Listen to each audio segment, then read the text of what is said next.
All right, and let's do one more example like that previous one. So I'll ask the same questions here. So part A, find the domain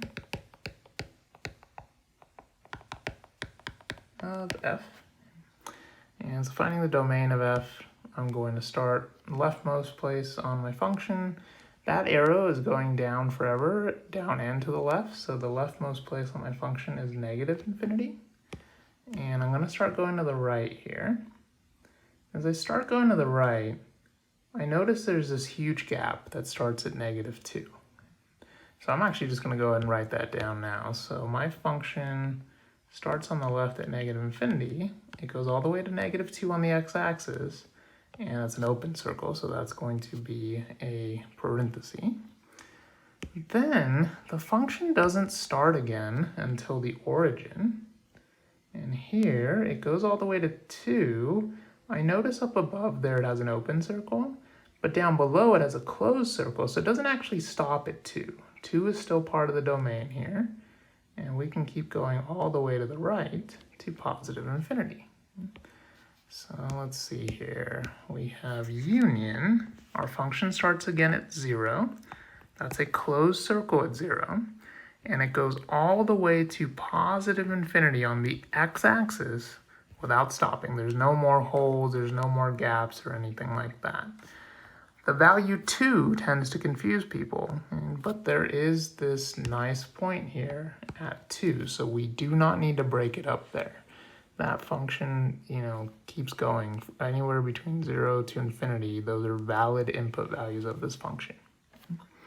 And I'll go ahead and get us set up for range here. So for the range of a function, let's say part B, find the range of this function of f. Can do the same thing. I'm going to start at the lowest point, and the lowest point, we have this arrow. We actually have 2 arrows going down, so either way, the lowest point is negative infinity. As I start coming upward on the y-axis, -3 has a closed circle, that's not a big deal. The origin has a closed circle, that's okay. 1 has an open circle to the left there, but to the right, it does have a point on this function, so I don't need to stop there. I can keep going. And then at 3, well, there's no more function past 3, so I definitely can't go up over 3 on the y-axis there. So it looks like there's actually no gaps or anything. It does stop early, but it starts, it looks like down there at negative infinity, and goes all the way up to 3 with no interruptions. But that's an open circle there, so that's going to be a parenthesis, not a bracket.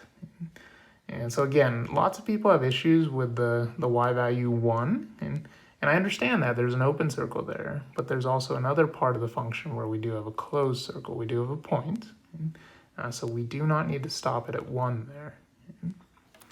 And then since we did it for the last one, let's go ahead and do intercepts again. Find the intercepts.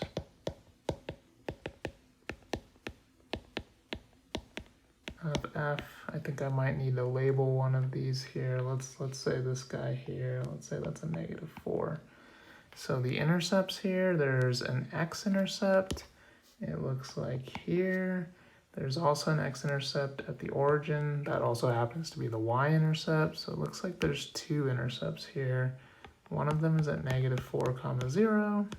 The other one is at 0, 0. And so those are points. Those are not intervals. Those are just straight points. And there's 2 x-intercepts, and the y-intercept happens to be the same as one of the x-intercepts for this particular example. And that'll do it.